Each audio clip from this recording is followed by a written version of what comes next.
అమ్మలగన్నయమ్మ ముగురమ్మల మూల పుటమ్మ చాలా పెద్దమ్మ సురారులమ్మ కడుపారడి పుచ్చెడియమ్మ తన్నులో నమ్మిన వెల్పుటమ్మల మనమ్ముల నుండెడియమ్మ దుర్గమాయమ్మ కృపాబ్ధి ఇచ్యుత మహత్వ కవిత్వ పటుత్వ సంపదల్. సర్వవ్యాపినిగా ఉన్నటువంటి ఆ తల్లిని మేము ఇక్కడ ఆరాధన చేస్తున్నామని వాళ్ళ హిమోత్పర్వత ప్రాంతంలో ధ్యానిస్తూ ఇంద్రియాణం అధిష్టాత్రి భూతానామఖిలేషు యా, కొన్ని చోట్ల భూతానాం అఖిలేషు చ అనుంది, రెండు సరియైన పాఠాలే. భూతేషు సతతం తస్యై వ్యాప్త్యై దేవ్యై నమో నమః. దీనంతటికి ముగింపు. మొత్తానికి జగదంబ అందరిలో ఉన్నది అనేటువంటి ఎరుక మనకు కల్పించడమే మన శాస్త్రం చేస్తున్న గొప్ప ఉద్దేశం. ఎలా ఉన్నదంటే ఇంద్రియాణం అధిష్టాత్రి. ఇప్పుడు పనిచేస్తున్న ఇంద్రియాలు వాడుకుంటున్నాం కానీ ఇంద్రియాలను మనం పని చేయించడం లేదు అనే విషయం మనం మొదటి రోజు నుంచి ఏదో సందర్భంలో చెప్తూ ఉన్నాం. ఆవిడ ఇంద్రియాలకు అధిష్టాత్రిగా ఉందిట. ఆవిడ అధిష్టాన చైతన్యం. అధిష్టానం అంటే ఆధారము. ఇంద్రియములన్నిటి యందు అధిష్టాన చైతన్యముగా ఉన్నది. సర్వభూతానాం, సర్వభూతముల యొక్క ఇంద్రియములందు అధిష్టానముగా ఉన్నటువంటి తల్లి ఈవిడ వ్యాప్తిదేవి. భూతేషు సతతం తస్యై వ్యాప్తిదేవ్యై నమో నమః, లేదా వ్యాప్త్యై దేవ్యై నమో నమః. వ్యాప్తిదేవి ఇదే మనకి మొత్తం ఉపనిషత్తులో ప్రథమ ఉపనిషత్తులో చెప్పిన ప్రథమ మంత్రమే ఇందులో ఉంది. ఈశావాస్యమిదం సర్వం యత్కించిత్ జగత్యాన్ తేన త్యక్తేన భుంజీత అని చెప్పినటువంటి మంత్రం ఉన్నదో ఆ ఈశావాస్యమిదం సర్వం, అదే ఇంతవరకు మనం విస్తారంగా ఎన్ని శ్లోకాల్లో చెప్పుకున్నది ఈశ ఆవాస్యం. అక్కడ ఈశా అన్నా ఇక్కడ ఈశాని అన్న తత్వం మాత్రం ఒకటే కదా. ఆ వ్యాప్తిదేవికి నమస్కారము. ఇక్కడ మనం పరిశీలించవలసింది ఇంద్రియములకు అధిష్టాత్రి. ఇంద్రియములకు అధిష్టాన దేవతలు చాలామంది ఉన్నారు. అయితే వాళ్ళు మళ్ళీ దేవతలు. దిశశ్రోత్రస్య వాతస్తు త్వచ సూర్యస్తు చక్షుషః వరుణో రసనస్య స్యాదశ్వినౌ ఘ్రాణదేవతే మనసశ్చంద్రమా వాచోగ్నిరుపస్థస్య వాసవః పాయోరూపేంద్రో కరయోర్మిత్రో బ్రహ్మ చ పాదయోః బ్రహ్మభూమేరపాం విష్ణుస్తేజసో రుద్ర ఏవ చ మరుతో దేవతాసనో నభసశ్చ సదాశివః. ఇలా మొత్తం ఏ ఇంద్రియానికి ఎవరు అధిష్టాన దేవతలో శాస్త్రం చెప్తాం చూడండి. దిశః శ్రోత్రస్య చెవులకు దిగ్దేవతలు, వాతస్తు త్వచ వాయువు చర్మానికి, సూర్యస్తు చక్షుషః. ఇవెందుకు చెప్పుకుంటున్నామంటే ఆ దేవతలను స్మరించి ఆ ఇంద్రియం మనకి క్షేమంగా ఉంటుందని చెప్పుకుంటున్నాం. ఊరికి ఇన్ఫర్మేషన్ కాదు, ఇక్కడ స్మరించడమే. అంత అనుష్ఠాన పద్ధతిలోనే మనం చేస్తున్నాం. సూర్యస్తు చక్షుషః నేత్రమునకు సూర్యుడు, వరుణో రసనస్య రసన అంటే నాలికకు వరుణుడు, అశ్వినౌ ఘ్రాణదేవతే ఇటు అటు ఉన్నటువంటి ఊపిరులకి అశ్విని దేవతలు, మనసశ్చంద్రమా మనసుకు చంద్రుడు, వాచోగ్ని వాక్కుకు అగ్ని, ఉపస్థస్య వాసవః మర్మేంద్రియముల్లో ఉపస్థేంద్రియానికి ఇంద్రుడు, పాయోరుపేంద్ర పాయువుకు ఉపేంద్రుడు, కరయోర్మిత్ర చేతులకు మిత్రుడు, బ్రహ్మచ పాదయో పాదములకు బ్రహ్మదేవుడు. ఇలా ఇంద్రియములకు చెప్పారు ప్రధానంగా. ఇక బ్రహ్మభూమేరపాం విష్ణు. ఈ శరీరం పంచభూతాలతో తయారైందంటే భూమికి బ్రహ్మదేవుడు, నీటికి విష్ణువు, తేజస్సుకు రుద్రుడు, ఇక వాయువుకి ఈశానుడు, నభసశ్చ ఆకాశానికి సదాశివుడు. ఇలా పంచభూతములకి దేవతలు చెప్పారు. ఇలా క్రమంగా మనకి ప్రధానంగా స్థూలం నుంచి సూక్ష్మం వరకు విధములైన దేవతలు, పంచభూతమైన ఇంద్రియంలో అధిష్టాతలు. వీళ్ళందరూ ఎవరి స్వరూపం? మళ్ళీ నమోదేవియే మహాదేవియే గుర్తుపెట్టుకోండి. దేవతలందరూ అమ్మ యొక్క స్వరూపములు కదా, మళ్ళీ ఇక్కడ తీసుకొచ్చాడు. కానీ ఇక్కడ చెప్పబడ్డ దేవతలు బయట మనకి ఎక్కడో స్వర్గంలోనో ఇంకెక్కడోనో ఉన్న దేవతలే కారయ్యా. నీ ఇంద్రియానికి అధిష్టానముగా ఉన్నటువంటి దేవతలు ఎవరో ఆ దేవతల స్వరూపమంతా కూడా ఈ తల్లియే, ఆ తల్లి నీ హృదయంలో ఉంది అనేటువంటి సమన్వయం ఇంద్రియాణం అధిష్టాతల దగ్గర చూపించాడు. కనుక ఈ దేవతల రూపంలో ఉన్నదంతా ఆ తల్లే. చితిరూపేణ యా కృష్ణమే తద్వ్యాప్య స్థితా జగత్ నమస్తస్యై నమస్తస్యై నమస్తస్యై నమో నమః. ఈ మూడు నమస్తస్యలు ఎందుకు చెప్పారో మనం చెప్పుకున్నాం. మరి ఇప్పుడు వివరణ అక్కర్లేదు. నమో నమః అనే తురీయానికి సంబంధించింది. చితి రూపేణ, చితి అంటే కేవల చైతన్యము, ఇది తెలుసుకోవాల్సింది. చితి ప్రతివారు ఆ చితిలోనే ఉన్నారు, ఆ చితే ఉంది ఇక్కడ. అందుకే చితిస్తత్పద లక్ష్యార్థ చిదేక రసరూపిణి. చితి అంటే చైతన్యము, ఇంత తెలుసుకుంటే చాలు ఇక్కడ. ఇదే సత్ చిత్ అనేటువంటిది. ఆ సచ్చిత్ శాశ్వతమై ఉన్నటువంటి చైతన్యము. అటువంటి జ్ఞానరూపిణిగా ఈవిడ కృష్ణం వ్యాప్య. కృత్స్నము అంటే సమస్తము, మొత్తముగా వ్యాపించిపోయి ఉన్నది ఈ జగత్తులో ఆవిడ. ఎలాగూ జ్ఞానరూపంగా. ప్రతి వారిలో జ్ఞానం ఉందా లేదా? జ్ఞానం అంటే శాస్త్రజ్ఞానం అని మాత్రమే కాదు, చైతన్యం, స్ఫురణ. ఆ నేను అనే స్ఫురణే చిత్ అంటే. ఆ భావమే ఇక్కడ చిత్తురూపేణ ప్రతి వారిలో అలా వ్యాపించిపోయింది ఆ తల్లి. కనుక వీరు చేసిన స్థుతి సామాన్యం కాదు, సర్వవ్యాపకమైన పరమేశ్వర చైతన్యమే అమ్మ. అది దీనిలో భావన. అయితే ఈ చేసి చిట్ట చివరికి అంటున్నారు, అమ్మ ఒకప్పుడు మేము నీ నుంచి అభీష్టసిద్ధిని పొందాము, మర్చిపోలేము అది. అలా అభీష్టసిద్ధిని పొందాము. పొందిన దగ్గర నుంచి మా అందరికీ గురువుగారు, పెద్దవారు, మా అందరి హెడ్ అయిన ఇంద్రుడు ప్రతిరోజు నిన్ను సేవిస్తున్నాడు. కనుకనే నువ్వే మమ్మల్ని కాపాడతావని ధైర్యంతో మేము నిన్ను ఆశ్రయించాం. ఇది తర్వాత శ్లోకం. స్తుతాసురై పూర్వమభీష్ట సంశ్రయాత్ తథాసురేంద్రేణ దినేషు సేవిత. స్తుతాసురై, ఒకప్పుడు మేము నిన్ను స్తుతించాం, దాని ఫలితంగా మాకు అభీష్టములు కలిగాయి. కృతజ్ఞత అనేది ఇవాళ మనం అడిగినప్పుడు ఎన్ని కష్టాలు ఇచ్చేవరా బాబు అనడం కాదు, ఒకప్పుడు కష్టాలు తీర్చేవన్నది కూడా గుర్తుపెట్టుకోవాలి. అందుకే ఇదివరకు మాకు మహిషాసురాది రాక్షసుల బాధలు కలిగినప్పుడు నువ్వు మాకు అభీష్టములు నెరవేర్చావు. అంతేకాదు అప్పటి నుంచి సురేంద్రేణ దినేషు సేవిత, ఇంద్రుడు ప్రతిరోజు నిన్ను సేవిస్తున్నాడు. అంటే మన నిరంతరం భగవంతుడు మనకి చూపించినటువంటి కృపను గుర్తుపెట్టుకోవాలి. ఒకటి, రెండు, అనుదినం సేవించాలి. ఇది మనం చేయవలసిన కర్తవ్యములు. ఇప్పుడు అమ్మవారి నుంచి తిరిగి రక్షణ అడుగుతున్నప్పుడు మనమేం చూపిస్తున్నాం? ఎవరి నుంచైనా ఏదైనా అడిగితే ముందు మనం ఏదైనా వాళ్ళకి ఇవ్వాలి, ఇచ్చేవాడికి పుచ్చుకున్న అర్హత. కనుక అమ్మ నుంచి అభయం ఆశించేటప్పుడు అమ్మకి ఏం చూపించాలి? అమ్మకు చూపించవలసింది ఇదే. ఒకటి కృతజ్ఞత, రెండు స్మరణ. కృతజ్ఞత అంటే నువ్వు ఇస్తున్న కృపను నేను గుర్తించాను తల్లి, ఇది చాలా ప్రధానం. రెండవది ఏంటంటే అనుదిన స్మరణ. ఏదో కష్టం వచ్చినప్పుడు స్మరించడమే మాత్రమే కాదు, అనుదినం స్మరించేవాడికే కష్టం వచ్చినప్పుడు స్మరించే అర్హత ఉంటుంది. ఆ స్మరణే ఫలిస్తుంది. ఇది గుర్తుపెట్టుకోండి. అప్పుడప్పుడు చేసిన స్మరణకి ఏముంటుంది? చాలా పడుతుంది, అంతే కదా. రోజు ఉన్నప్పుడే మీరు వెంటనే ఫలిస్తుంది అది. అందుకే ఈ రెండు చెప్పడంలో ఇక్కడ అడగడానికి అర్హతలు ఈ రెండు. అటువంటి ఆ తల్లి, ఇంద్రుడి చేత దినము సేవించబడుతున్న తల్లి, కరోతు సా నహ శుభహేతురీశ్వరి శుభాని భద్రాణి. ఆ తల్లి శుభములకు హేతువైన తల్లి గనక, అంటే మంగళములకు కారణమైన తల్లి గనక మాకు శుభములిచ్చుగాక, భద్రములిచ్చుగాక. మంగళములు కలిగించాలి, క్షేమాన్ని ఇవ్వాలి. ఈ రెండు అడుగుతూ అభిహంతు చాపద, తర్వాత మాట, శుభాని భద్రాని అభిహంతు చాపద, ఆపదలను తొలగించుగాక. శుభములు భద్రములు కలిగించడం అంటే ఇష్టప్రాప్తి, ఆపదలు తొలగించుగాక అంటే అనిష్ట పరిహారం. ఈ రెండు ఇక్కడ చూపిస్తున్నారు. అయితే ఇప్పుడు మా ముంచుకొచ్చిన సమస్య ఏమిటంటే, యా సంప్రతం అంటే ప్రస్తుతం, యా సంప్రతం చోద్ధత దైత్యతాపితై అస్మాభిరీసాచ సురై నమస్యతే యా చ స్మృత తత్క్షణమేవ హంతినః సర్వాపదో భక్తి వినమ్రమూర్తిభిః. ఇది ఆఖరి శ్లోకంగా చెప్పుకుంటున్నాం ఈ సూక్తంలో, దేవీ సూక్తంలో. ఇందులో ఏంటంటే ఉద్ధత దైత్యులు అంటే బాగా మదించి విజృంభిస్తున్నటువంటి ఆ దైత్యుల చేత పీడింపబడుతున్న మమ్మల్ని అనుగ్రహించమని మేము ఆ పరమేశ్వరిని ప్రార్థన చేస్తున్నాం. ఈశా అన్నారు ఇక్కడ, అంటే పరమేశ్వరి. ఆ తల్లిని ఎలా నమస్కరిస్తున్నామంటే భక్తి వినమ్రమూర్తిభి. మనస్సులో అనుకుంటే చాలదండి, శరీరంతో దాన్ని ప్రకటించాలి. మనస్సులో అనుకుంటే మానసిక పాపాలు పోతాయి, కానీ శరీరంతో చేసినవి ఎక్కువ కదా. అవి పోవాలంటే శరీరం కూడా ఎలా చేయాలంటే భక్తి వినమ్ర, భక్తితో వినమ్రం చేయి, వంచు. ఆ వంచిన శరీరములతో మేము అమ్మవారిని నమస్కారం చేస్తున్నాం. ఎందుకంటే ఆ తల్లి మమ్మల్ని రక్షిస్తుందని మాకు ధైర్యం. ఎంత ధైర్యం అంటే యాచ స్మృత తత్క్షణమేవ హంతినః సర్వాపద, స్మరించిన తక్షణము మా ఆపదలను తొలగిస్తుందమ్మా. అది వీడు చెప్పిన చివరి మాట. అందుకే ఆ తల్లి కూర్మపురాణంలో అమ్మవారు ఒక మాట అంటారు, ఏతి సర్వాన్ పరిత్యజ్య మామేకం శరణం గతాః తేషాం నిత్యాభియుక్తానాం. చూడండి, ఆపదాం పర్వతాన్యపి నాశయామితరాం సర్వాన్. నన్నీ విడిచిపెట్టి నన్నే శరణి వేడిన వాడికి పర్వతాల్లాగా ఆపదలు ఉన్నప్పటికీ వాటిని క్షణంలో నశింపజేస్తాను నమ్మిచ్చినటువంటి అభయం అండి, శాస్త్ర అభయం. అందుకు వాళ్ళ ఆ ధైర్యంతో అమ్మ ఇచ్చిన ప్రతిజ్ఞ వాక్యాన్ని ఇక్కడ గుర్తు చేసుకుని అమ్మనే వేడుకుంటున్నారు.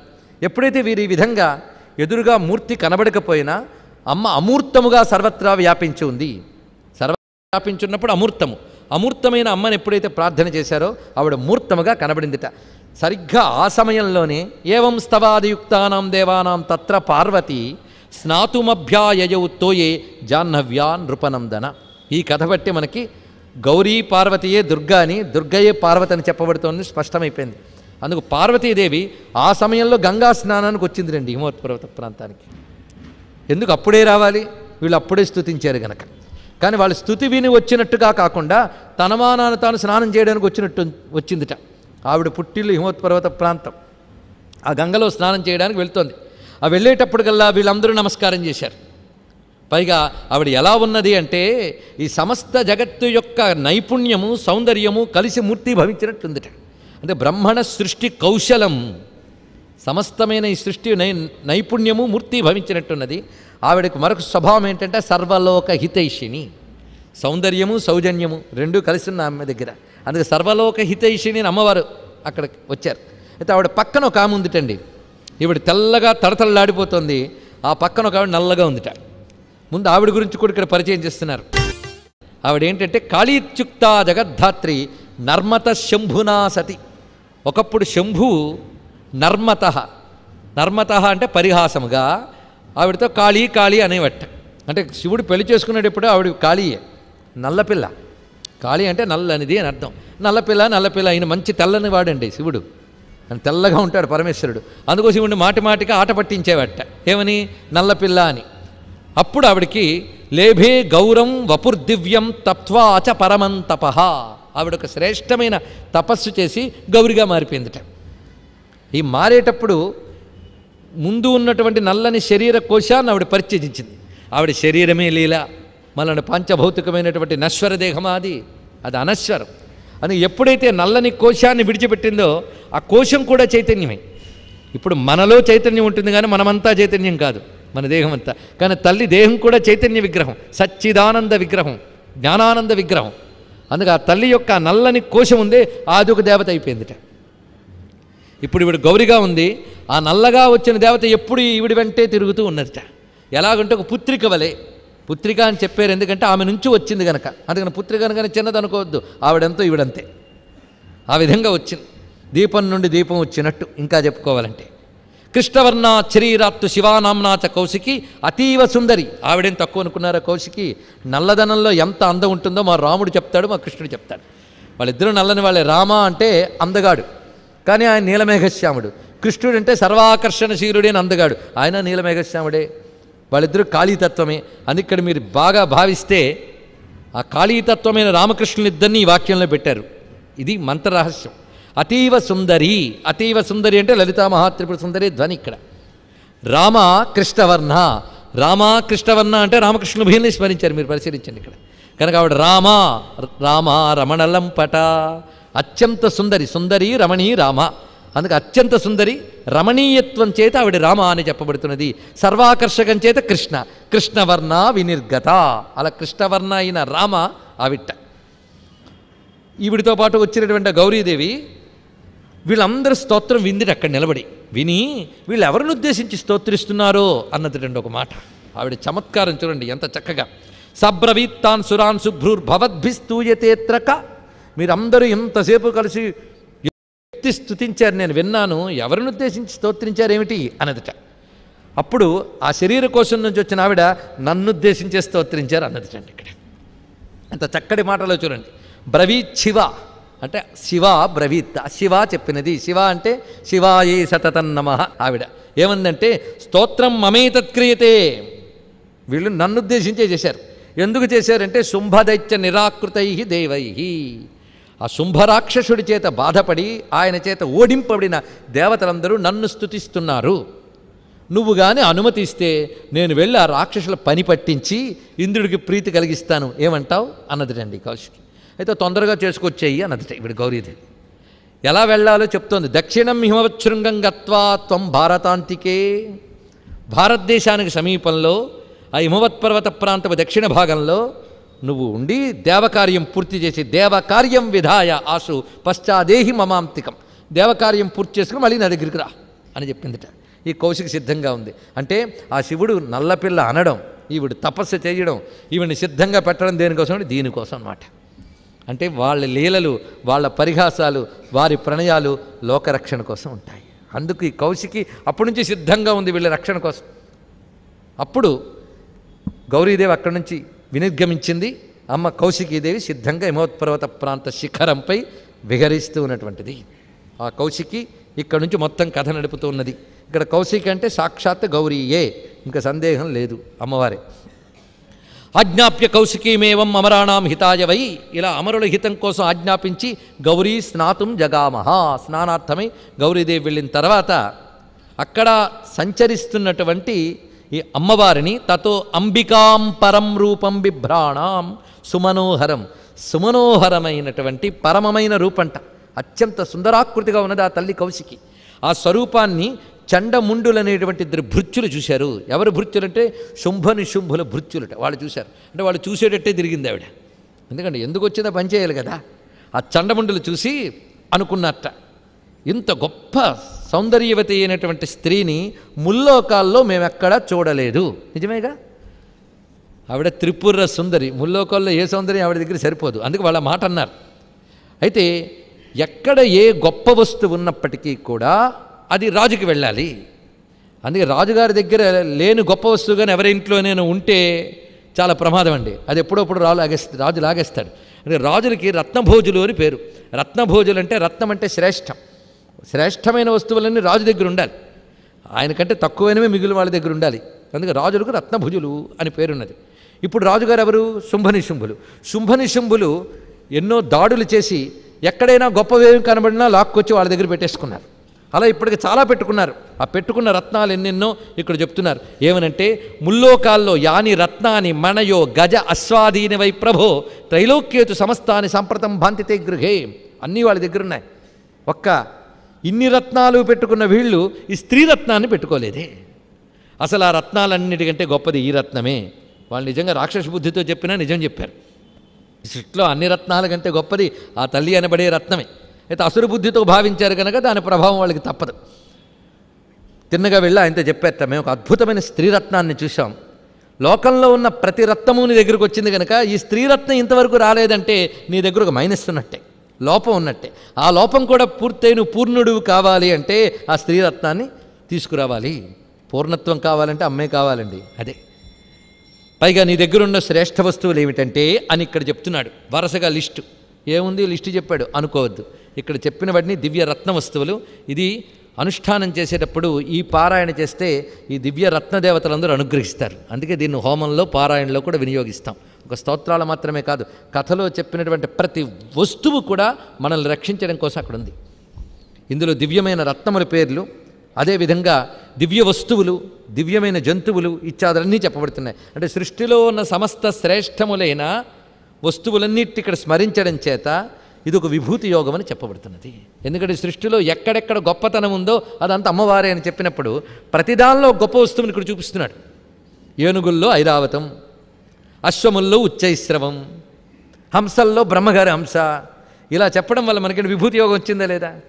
అయితే విభూతులన్నీ అసురుల ఆక్రమణలో ఉన్నాయి, కానీ ఇవన్నీ అమ్మవారివైన ఎరుకు కలగాలి. అది ఇందులో చూపిస్తున్న సూచన. అయితే ఇక్కడ చెప్తున్న వాటిలో కొన్ని మనం చెప్పుకుందాం.